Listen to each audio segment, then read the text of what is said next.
Sot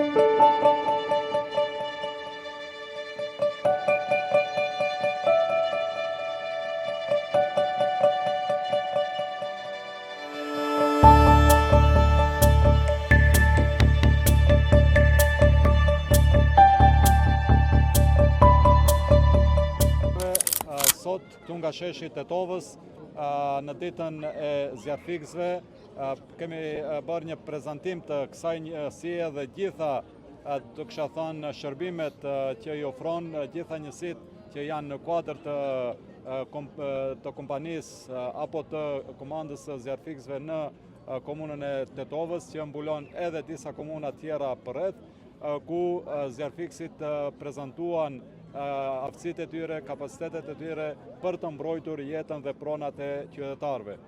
Kjo edhe një herë tregon për kushtimin ton që njësinë e zjarfikësve ta bëjmë një nga më të përgatiturat në maqinërinë të veriut, edhe në aspektin e kuadrit profesional të angazhimit të zjarfikësve, por edhe në aspekt të pajisjeve të cilat ata i kanë.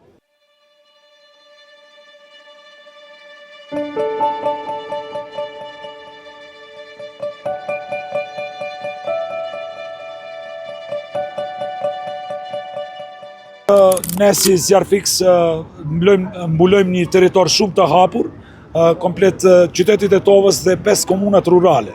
Dihet që komplet harxhimet dhe gjithë shka që harxhojnë zjarfikësit e Tetovës janë harxhimet të komunës e Tetovës.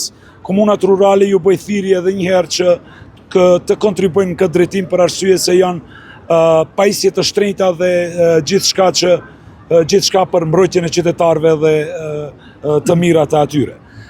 Kjo është ajo që kryetari i komunës së Tetovës kemi bërë dispersimin e parë, domethënë është në komunën e Zhelinës, bashkërisht me komunën e Zhelinës participojmë që ato qytetarë të asajanit jenë më të sigurt, që jemi sa më afër qytetarëve. Punëtarët e Bukovinës vazhdojnë të neglizhojnë këtë projekt.